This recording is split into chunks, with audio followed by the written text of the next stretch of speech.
Goodness gracious. Happy Thursday and happy Facebook Live time. I am making myself laugh over here. Welcome to Melissa's Crafting Treehouse and to another episode of Treehouse TV. I have a fun project for you today. All the latest announcements and updates, just not too much business today, but some fun projects with new stuff and with things from the annual catalog. So have lots to share. So I don't know about you guys, but I'm like in Christmas head, like I'm in Christmas making projects, but I'm also in the January to June mini catalog. So I'm excited to be creating and playing with the new things that I've gotten. So anyway, just in conflict, right? I want to be doing some of both. So I decided not to compromise today, and so I'm doing some of both. I'm showing you what is a Christmas project, and then I'm also showing you some new products from the January-June mini catalog because I can't resist. So that's really the main focus. In fact, the initial card that I made was with product from the annual catalog, and I had to redo it with new stuff. So excited to share products from the art gallery. What is it called? Fine art. Oh, geez. It's fine art something. But the stamp set is called Art Gallery and the bundle. So anyway, let's see. So the big question at this time of year is always, are you ready for Christmas? Well, no. I literally just started doing some of my shopping this week. So definitely just working away to do what I can do. We're going to start wrapping presents tonight. And, you know, I'm always of the mind that, you know, you get done what you get done and you do the best you can. So try not to stress about it. We'll probably be doing some Christmas lights this weekend, so that should be fun.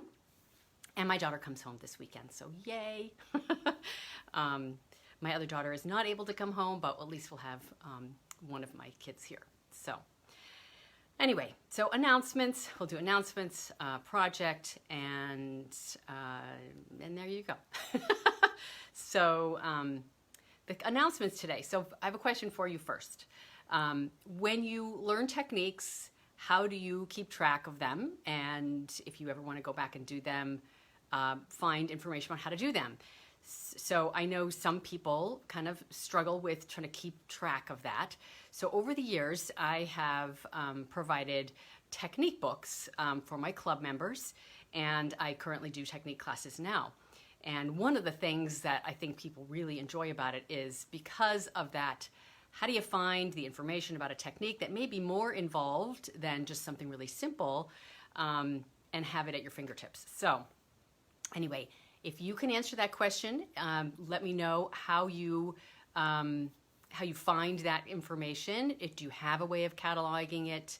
And if not, would you like help doing it? So that's my question of the evening. So you can just comment at any point, just let me know here, or private message me, or whatever, just, you know, let me know. All right, so with that in mind, my newest technique class called Cracked Glass, is the Cracked Glass technique, is in the pre-order phase right now. So I've worked on the projects are all designed, but haven't finished the electronic materials. So now is the time when people sign up, and then I prepare project kits for those people that have signed up. The only way to guarantee that you get a project kit, which makes it all super simple and easy because all you have to do is use the pieces and parts that I've sent you, is if you do it during the pre-order period. I usually make a couple of extra, but not too much. So this is the only time if you want to get the materials kit to sign up for one of my technique classes. So the deadline for that is December 27th. And there are several options of ways to sign up. So if you want to sign up and just pay a fee because you don't want to buy product through me, that's an option. And that's $40. If you do an electronic only class, you can sign up now or later because that'll be available at any time, and that's $30 for the single class. And then I have product-based class options that are $67 and $82, and both of those, most of that fee is product that you're getting with your class, and they're products that I'm using to create my projects. So it just works out really well. So most of the money you're spending is on product itself. All of those details are on my website. If you have questions about any of my technique classes, let me know. And if you want more of a deal, you want to sign up for multiple classes at the same time, my technique club will open up in January again for people to sign up for either 3 or 6 classes. And then the subscription opportunity will also open up then. And in both cases, you get a better bang for your buck, right? So for the club, you get product, but then you also get free product at the end of the club cycle. And for the subscription, you just pay a lower class fee for the material for the classes, whether it's with the materials or just electronics. So those are just some of the options. Let me know if you have questions. All right, so that's the first announcement, big announcement. I'm excited for the class to be out and available. And if you are one of my team members, a Treehouse Chicks team member, you have access to the electronic materials for all my technique classes as long as you let me know. You'll automatically get those each time a new class comes out. So that's really one of what I think are one of the nice perks of being part of my team. All right, so next announcement up, you may have heard, Whisper White, all the products in the catalog are going away. Cardstock, envelopes, and everything you can think of. Stampin' Up! Supplier, their mill apparently went out of business, and it was sudden, and they didn't know. So those products are available only while supplies last. There's only 4 of products available, and they're limiting how many people can get. So you can get 2 of each while supplies last, and then there's going to be a new products to replace those. Basic White products is what they're going to be called, and they'll be available sometime soon, but we don't know when. So they might not be available. There might be a gap in the availability of white products. So just FYI, that was in my newsletter yesterday. And I guess just some of the quick updates you probably know. The retiring list is out. Items are on sale now, 50% off and less of the things that are retiring from the August to December mini catalog. And that goes through January 4th. There's new items on the clearance rack, although a lot of those items are already gone because I went and looked the other day. There was not very much left because those are deeply discounted items. And let's see. And I'm getting my mini catalogs, my January to June catalogs. I'm prepping those now, and those are going to be going out in the next several days to customers who are regular purchasers with me or people who have requested a catalog and intend to purchase through me. So let's see. And then, of course, my Taste of a Sweet product shares are available to pre-order, and that information is all on my website as well. All right, so I'm ready to move on to the project demonstration. I hope you guys are ready as well. So I'm going to turn the camera down and we will go ahead and get started.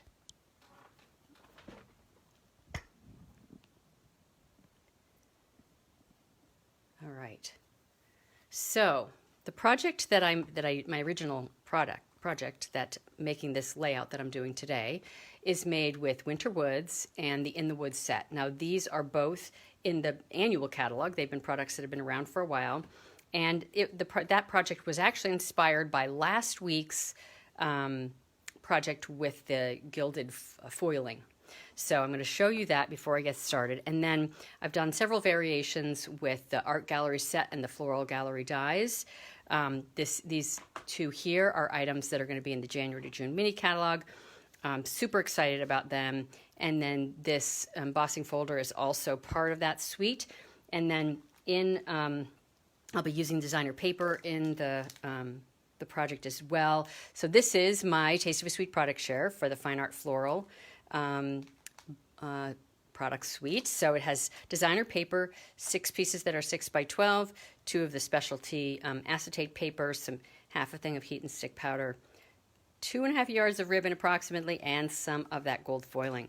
So we're going to be using the designer paper, the foiling, the heat and stick, 3 of the 5 things in this kit. I wanted to try to use this ribbon because I absolutely love it, but I couldn't find a place on my design, which is so annoying.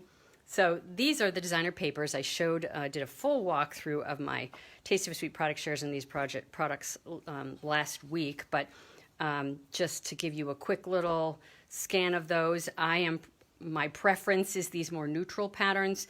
I have used some of each of these three on the projects I'm going to show you today, and I just love them.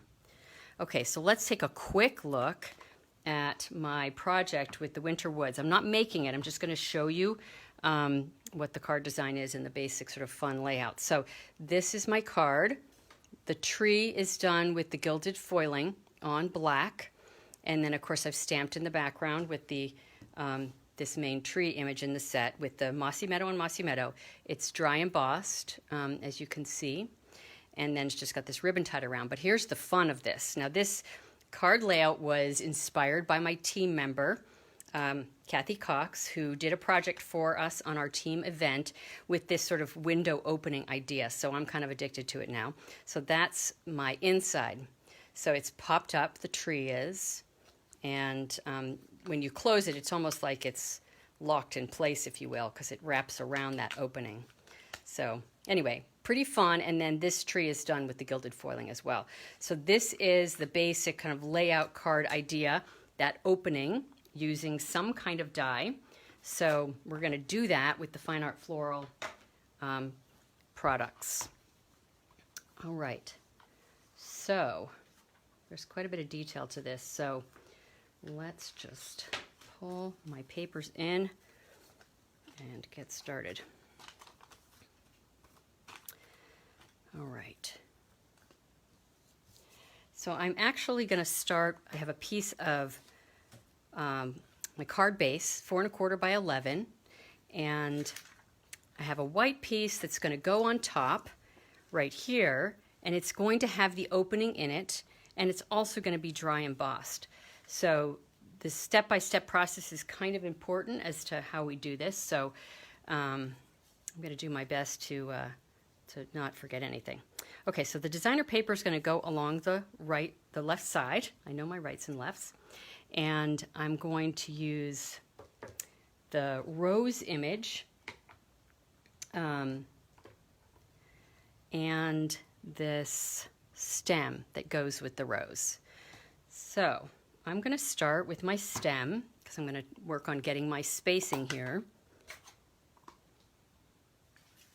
I'm using Old Olive ink, and again I'm just leaving that designer paper there so I know where to place my image.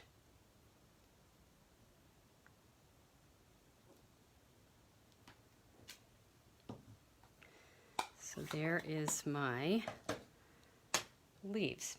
Now I did several combinations of colors when I was playing around with this. So when I first started my design, I knew that I wanted to have this opening, as I mentioned, and I knew I wanted to use the Fine Art Floral suite, so I played around with some color combinations that would work with the designer paper, with the papers that I showed you at the beginning as my inspiration. And I kind of narrowed it down, but I decided I wanted to generally use these three, the ones that are in the yellows and pinks and reds. So my two favorite color combinations were the Flirty Flamingo and the Poppy Parade. So I'm starting with the big image of the rose in my Flirty Flamingo, and I'm just going to place it on top of my stem. Now normally I would kind of nest it right in there so there wouldn't be a gap in here, but because of what I'm doing in terms of the construction of this card, I needed to have a little bit of gap, and that'll make sense in just a bit as we move along with this. Okay, so now I'm using my Poppy Parade, which is a slightly, darker color, and I'm going to now move that because I don't need it anymore, and I'm just going to superimpose it over the top. Now, this little element here, the one that's sort of straight across the top, goes over that shape of the rose. So that's kind of my eyeball for where to place it. And this is always challenging to do this on camera because I can't get quite over the top. So hopefully I'm going to get it okay. And not too bad. Isn't that gorgeous? I think it's so pretty. Okay, so I'm done with those two colors now. Now, let's see, keeping track of my steps. Now I'm going to go ahead and dry emboss this, and I want to dry emboss it first because, well, there's a reason. I'll get to it in just a minute. So I'm going to dry emboss it with the actual images still on there. Wait a minute, I take that back. What did I want to do? I wanted to... Oh, there was a reason why I had the order, and now I'm getting myself confused. Okay, shoot. Well, it's all going to work out in the end. I'll figure out what I intended to do after I do something different. We'll just go with it. Okay, so I've got my Stampin' Cut and Emboss machine here. And I've got my layer 1. Yes. Okay, and so what I'm going to do first is I'm going to actually die cut my rows first, just to make the opening. And here are my dies. And I am using the magnetic plate here, so it holds it in place. Now I'm essentially creating the window where the rose is going to sit in. And it should fit in there nice and snug.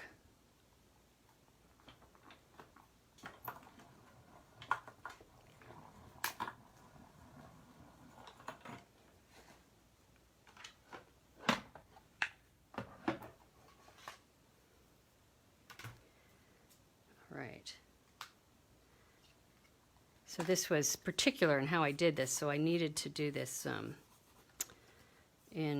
normally I would do some of these steps ahead of time if I could. All right, so now I'm going to dry emboss this piece. I'm going to set aside my flower. So I'm going to get rid of my layer number 2. And I am using an old embossing folder, so my layering is a little bit different from what it might be for you. So I am just going to need one of my number 3 cutting plates. And off camera, I'm actually going to spray my paper ever so lightly with water. And that just helps break up the fibers to get a deep impression. Now, the reason why I die cut first is because I did it in the reverse order one of the first times I did it. So I die cut after I dry embossed, and then the dry embossing sort of got smushed. So I lost some of that detail. So that's why I'm doing it in this order.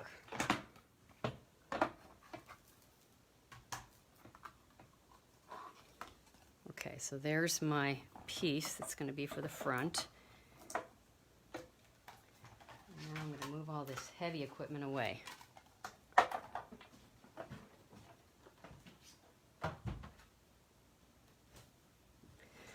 Alrighty. So you can see it's got that nice subtle texture on the surface, which I just love. Okay, so now I need a hole in the front of my card also.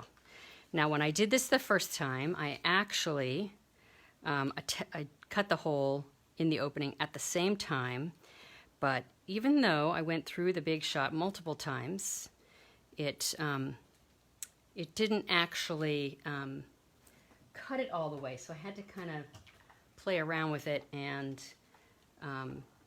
cut it with my scissors a little. So I decided I would do this at a 2-step process, and I did that on my second one, and that worked out just fine. So I put a tiny little bit of adhesive on each corner just to hold this in place. And then I'm going to take my flower that I die cut, put a little bit of adhesive on that, and I'm going to put it in my window. And then I'm going to remove the dry emboss piece. And then I can take my die again and put it right around my shape, and it should sort of lock into position around the shape. And then I'm going to run it through the Big Shot or the die cutting machine again. And I'm going to actually do that off camera just so I'm going to bring this into the space again. So you've got the basic idea.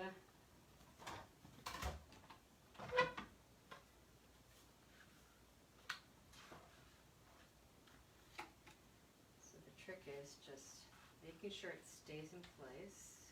I know I'm off camera, but you know what I'm doing.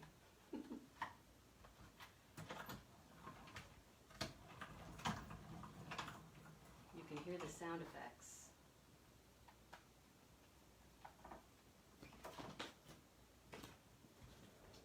Here I am back. Okay, so now you can see that it die cut around that shape, but there's 2 layers in there. There you go. So because you're not actually cutting through this layer the second time, it cuts out just perfectly. All right, we're almost done with the technical details.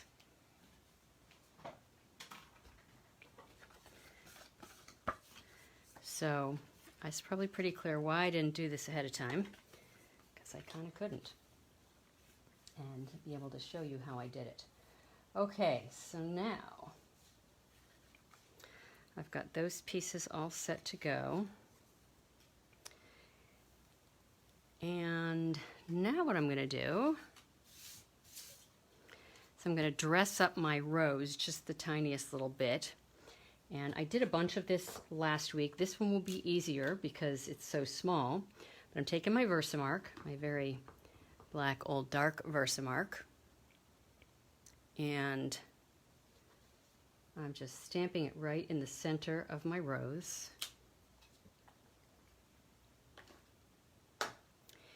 And I'm going to pull in my heat and stick powder.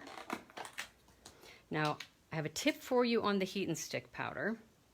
I learned this by doing it multiple times. When you use the heat and stick powder, unlike embossing powder, you don't want to turn it over and flick your finger on it and tap a bunch of it off, because you really want that glue to just kind of stay put. You don't want to rub off too much or tap off too much. So I'm just really gently doing that because I want to keep the powder on the Versamark. And it's not, the Versamark isn't so sticky that it'll, the heat and stick powder will stay on there if you flick it hard.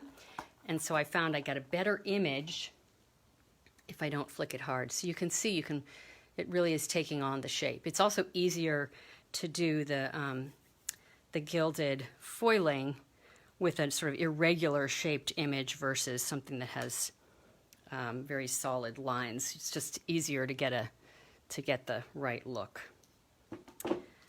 Okay, but if you use that trick with a fairly solid sentiment image as an example, you can get a pretty good crisp image. Okay, so now what I'm going to do is I'm going to heat that heat and stick powder, and I'm just going to kind of move my gilded foiling off to the side, but I am going to take off my lid. So I have to tell you guys a funny story before I start heating. Earlier today, I was, snacking while I was crafting, and I was eating apples and peanut butter. Okay, I'm going to leave you with that. I'm going to make some noise, and then I'll keep talking. So I'm going to turn this on just to heat it up. It's best to have the heat tool really hot before you put it onto the heat and stick, and then it'll just melt really fast, and it's easier to know when it's all melted. Okay, so here I'm going to make noise.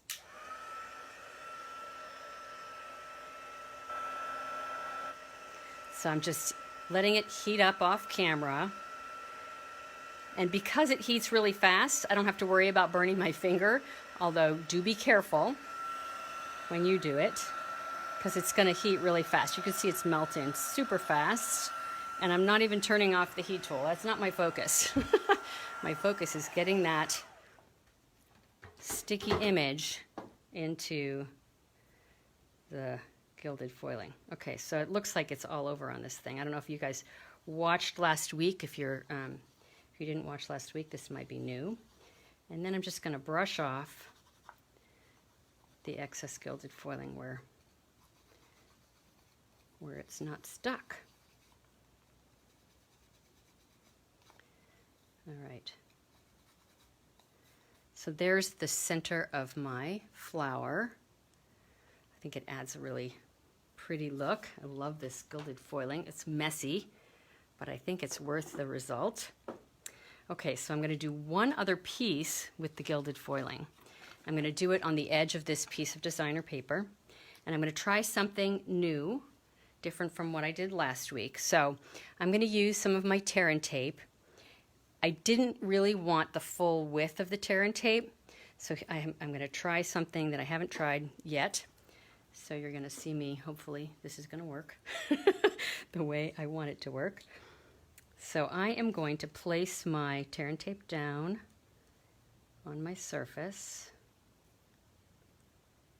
I can get it off my finger. It wants to stick to my finger.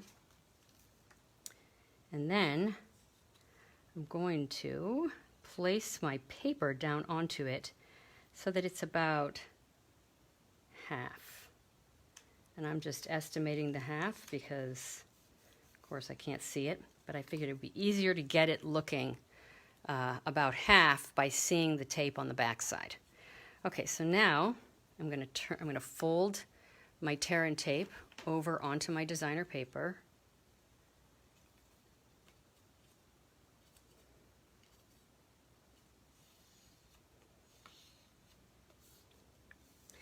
And then I'm going to grab a scissors.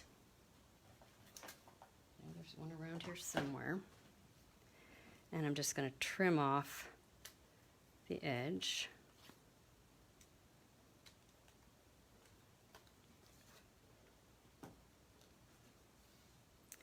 All right, and then I'm going to pull off the top layer just to expose the adhesive on my tear and tape. Get my fingernail to lift that up.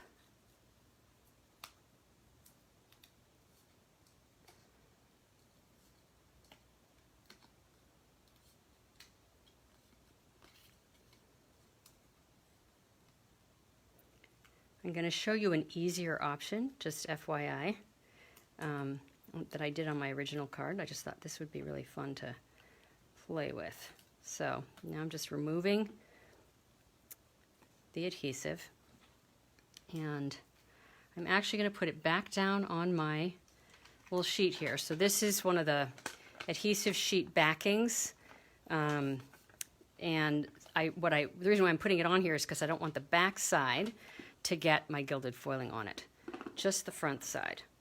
So, taking off my lid, I have to finish my peanut butter story. Bottom line is, I was having peanut butter and apples, and I looked down to dip my apple into the peanut butter, and guess what's in my peanut butter? Gilded foiling. I was like, oh no, I can't be eating the gilded foiling. So clearly threw that bite away, and I was very careful to check all of my subsequent bites. So, word of caution, don't eat when you have gilded foiling around. Kind of crazy. I'm sure it wouldn't have killed me, but still not something I want to be eating. Okay, so now I'm just rubbing off that excess. And the adhesive that's on the back side of my designer paper, of course, is holding it down on my paper, which is convenient. And let's just take that off so I can see. I've got a nice edge. It looks like I do.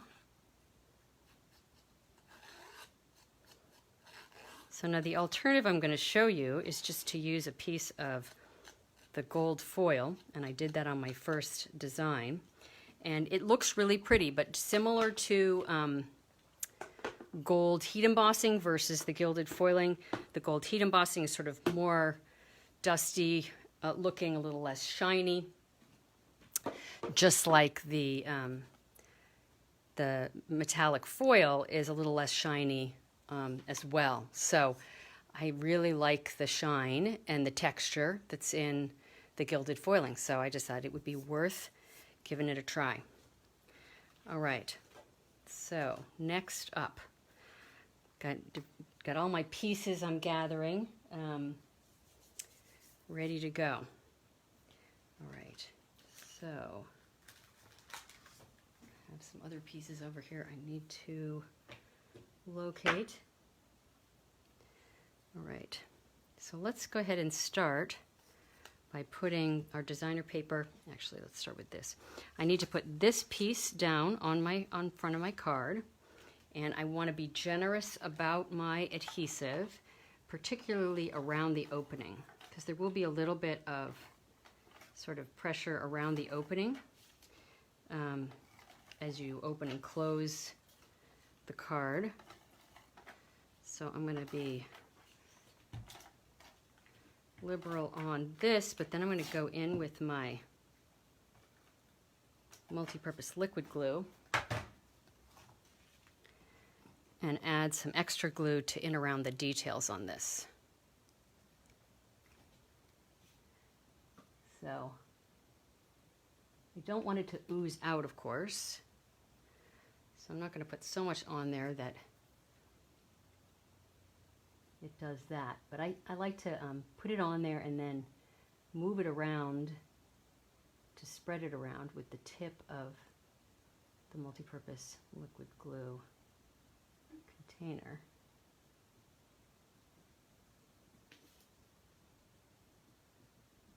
It's almost like I'm drawing it on.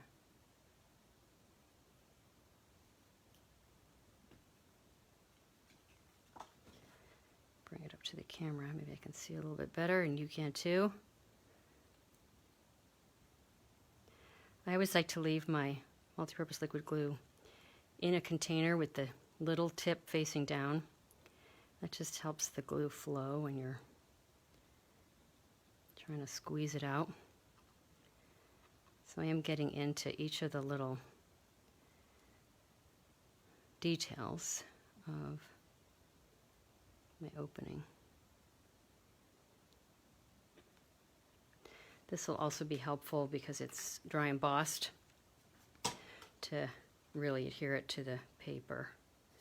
So now this should line up exactly perfect. Famous last words. Crossing my fingers here. And the multi-purpose liquid glue should allow me to slide it just a little bit to get it into place. And again, getting right over the top is always challenging when on camera. Now when I did this the first time, I did not get any color in there on the white, so it's a little bit different from the first time. Okay, so just trying to get that opening so it's just lined up perfectly. And hopefully, yes, I got a nice, relatively even edge on the side as well. Okay. See the designer paper sticking to my finger, my hand, see? A little humor for the evening. Okay, so now I can go ahead and put my designer paper strip on there. It's kind of a shame to cover up this back side. It is really quite beautiful. I will be using some of the back sides of this designer paper as well. It's really pretty. Just needs to be on the right application, at least for my taste. Okay, so the designer paper is going to get placed on the far left side of the dry embossed piece.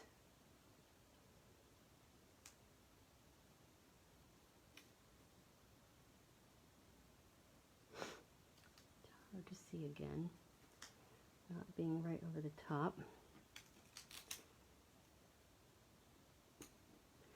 All right. We are in the home stretch of this project. And then I'm going to show you my original version and a second one that I made as well. So now for the inside of the card, it's not going to be just a regular old inside of the card. I have this piece here, which is a piece of Flirty Flamingo. that is 4 by 5 1/4, and then a piece of white that's 3 7/8 by 5 1/8. So it's just 1/8 inch smaller to get this really nice, subtle, small, thin edge. So that's going to go on the inside.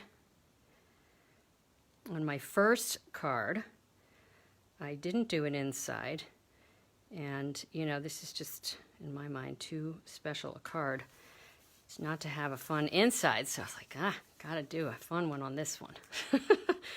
Okay, so you can see we are so close to being done. Now, I'm going to show you quickly. So this one, of course, was the Flirty Flamingo and the Poppy Parade, but I also did one in Pumpkin Pie and Bumblebee. So the background color is Bumblebee. This is the one I'm actually going to use on this card.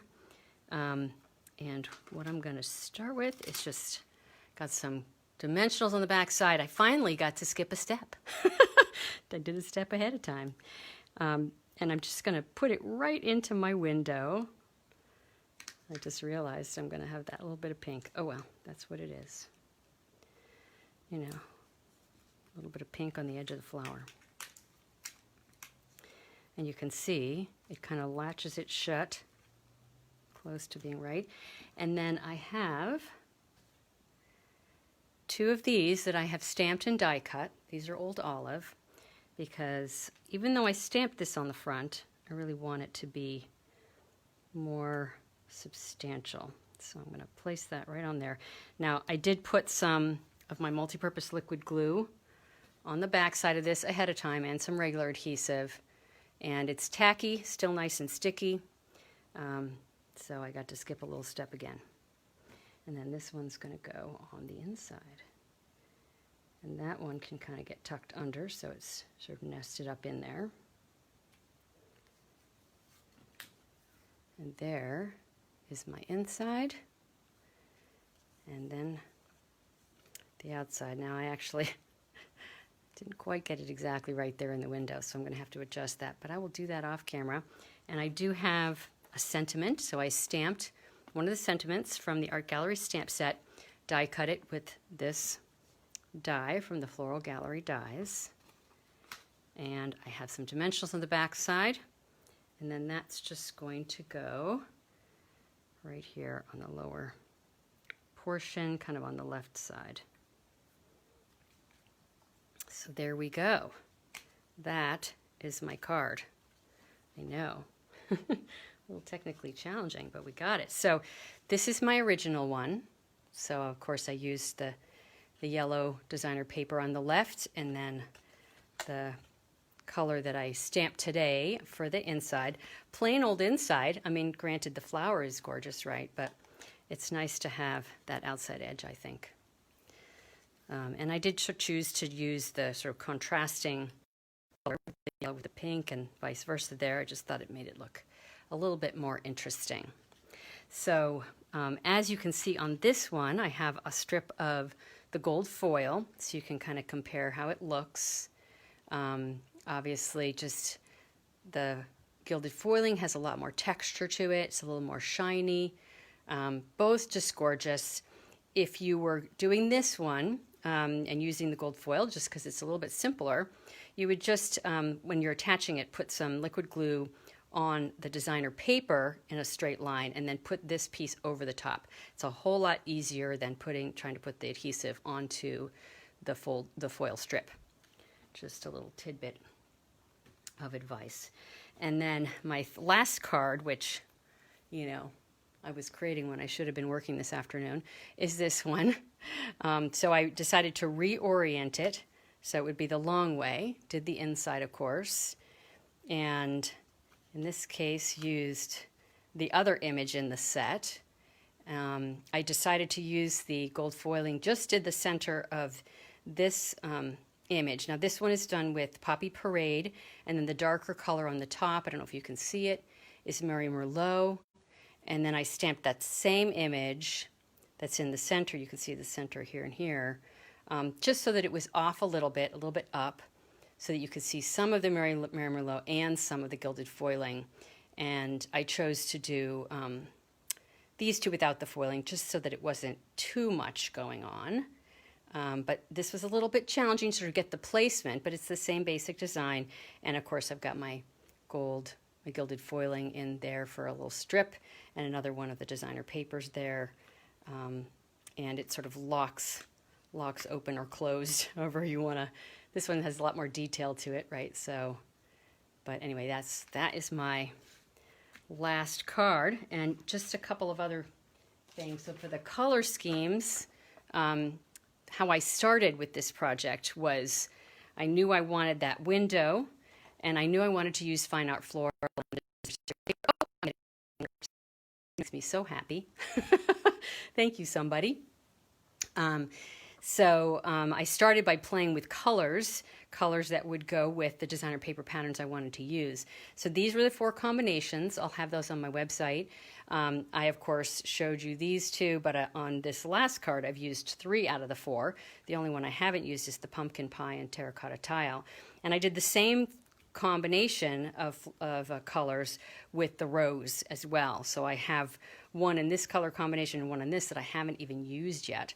So I started with a bunch of pieces to play with, so that was just part of my design process, if you will, and that determined this and what with the designer paper. And then as far as the layout, with this image, it was easy because I knew I was taking up a lot of the space with that shape. So the designer paper, I decided on the size based upon that, and then just decided to embellish with the gold. That was my 3rd decision. And the 4th was the sentiment and where I placed it. So that's my little walkthrough of the building blocks of these designs. This one, of course, had a little bit more working out the details, but same basic process. And if it's not obvious too, for this shape here, it's one image, right? So it's the whole image. And so I stamped it in Old Olive, the whole thing, and die cut it. And then I stamped it again in the colors that I wanted, in this case, pumpkin pie and terracotta tile. And then I just trimmed off this portion here, this whole portion here, or whatever was left over, so that it would overlay over the top and fit perfectly. And that's how I did all 3 of those elements. So that way you can get the green foliage with the colored flower, and it looks really pretty. So there's my other little rose. So that is it for my projects. I hope you guys liked it. I don't know about you, but I still got the Christmas thing going on. Where's my Christmas card? It's somewhere around here. And this actually doesn't even necessarily have to be Christmas, but this is my conflict. Old versus new. Got to play with the new stuff, but I want to use the old stuff too. So anyway, so I'm going to turn the camera around and we'll have a quick goodbye and let you guys go on your merry way. I do have a little bit of sort of news and updates just about the next coming weeks and the schedule, because of course we got Christmas next week and New Year's the week after. So anyway, just the quick reminders and then we'll talk about that. So sign up for my craft class, technique class. If you're interested, there are sneak peeks on my website. Buy the Whisper White products if you want them. I'm sure that the new products will be perfectly wonderful, so I wouldn't worry about it too much, although the ultra smooth cardstock, hopefully the new stuff is going to be as ultra smooth because we love that. Helps us get really good resolution when we stamp. And of course, take advantage of the retiring list and the clearance rack items before they're gone, because those items are only available while supplies last. And if you want a mini catalog and you're not on my list or you haven't purchased from me and you want one, just let me know. And of course, sign up for Taste of a Sweet product shares. Those are available to pre-order through January 3rd. The earlier you do it, the better. And then of course, invoices will get sent the very end of December per Stampin' Up! Rules. And I will place the order for everything on the 5th of January. So lots of fun there. And okay, yes, so dates and next week. So for Facebook Live, I have decided next next Thursday is actually Christmas Eve, and the week after that is New Year's Eve. So guess what? I'm taking a vacation. I thought about doing a Facebook Live earlier in the week on both weeks, and you know, I have such a hard time staying on top of things, and you know, I think maybe I'll still be working, but maybe it'll give me a chance to catch up a little bit. So I'm going to take the next 2 weeks off from Facebook Live. I may still be posting. We'll see what I can pull together. I will definitely be working on the technique class, which goes live. The electronic materials goes live the first week in January. So I'll be working on that and other things. And then for my newsletter, I usually publish on Wednesdays. So next week, I'm probably going to publish on Tuesday. And that assumes that there's even, you know, something to tell you. So if there's nothing burning, no reminders or updates that is burning, I will probably just not do a newsletter. But if I do one, it will be the following 2 Tuesdays, just to keep you guys informed of what's going on. You might need some reminders, but anyway, so the next Facebook Live that is definitely planned is for January 7th. Oh my gosh. Can you believe it? That just seems like forever, you know, like a way long away. It's going to be 2021, New Year. Pretty incredible. So, and of course, I'll have something fun for you then as well, of course. The new catalog will be live then, so exciting, exciting. Celebration will be live then, so yay. So I guess that's it for tonight. Thanks for joining me for Treehouse TV and for my project today. Let me know what you thought. I'd love to know if this is among your favorites of the suites. It definitely is mine. One of mine, I should say. And I'll look forward to seeing you on the 7th and maybe on Facebook and via email. But I hope you all have a wonderful, wonderful holiday, whatever you celebrate. And a wonderful New Year as well. I appreciate all of you, and thank you so much for being here with me, for sharing the love of paper crafting with me. I appreciate it. Anyway, that's it for me tonight. Thank you so much, everybody, and we'll see you in a couple weeks. Merry Christmas, Happy New Year, happy anything else you celebrate. Bye, everybody.